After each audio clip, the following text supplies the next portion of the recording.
பகுத்தறிவு மனிதர்களை விலங்குகளிலிருந்து வேறுபடுத்துகிறது. அனைத்து மனிதர்களுக்கும் பகுத்தறிவு இருந்தாலும் ஞானத் தேடலே ஒரு மனிதனை மேலும் உயர்ந்தவனாக மாற்றுகிறது. ஞானத்தை கண்டடைந்தவன் ஞானியாகிறான். பிரபஞ்ச ரகசியங்களை அறிந்து கொள்கிறான். ஞானத்தை பல வழிகளில் அடைய முடியும். கல்வி, படிப்பு, கேள்வி இவை அனைத்தும் ஞானத்தை அடையும் படிக்கட்டுகளே. மனிதன் மனதில் இருக்கும் கோபம், காமம், அழுக்காறு போன்ற பலவிதமான தீய குணங்களும் சிந்தனைகளும் மறையும் போது மட்டுமே ஞானத்தின் கதவுகள் திறந்து கொள்ளும். இருள் அகன்று அகவொளி பெருகும். இந்த ஞான நிலையை அடைய உதவும் முத்திரைகளில் மிக முக்கியமான முத்திரை ஞான முத்திரை. இதை சின்மய முத்திரை என்றும் அழைப்பதுண்டு.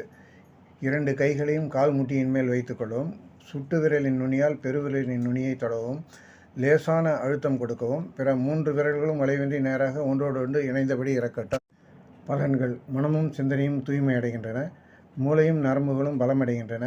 நினைவாற்றல் அதிகரிக்கிறது. கோபம், பிடிவாதம், பொறுமையின்மை, படபடப்பு ஆகியவை மறைந்து அமைதியான மனநிலை உருவாகும். தன்னம்பிக்கை அதிகரிக்கும். படிப்பிலும் கற்றுக்கொள்வதிலும் ஆர்வம் அதிகரிக்கும். தலைவலி மறையும். நல்ல தூக்கம் வரும். மனம் ஒருமுகப்படும். ஞானத்தை அடைய உங்களது மனதில் உண்மையான ஞானத் தேடல் இருப்பது அவசியம். ஞானத்தின் மேல் தாகம் கொண்டு அதற்கான முயற்சியில் ஈடுபடுபவர்களுக்கு ஞானத்தை எளிதில் கண்டடைய உதவும் ஒரு தந்திர வழியே இந்த ஞான முத்திரை. உண்மையான ஞானத் தேடல் இல்லாதவர்களும் கூட இந்த முத்திரையை செய்யலாம், தவறில்லை. நம்புங்கள், நல்லதே நடக்கும். வாழ்க வளமுடன்.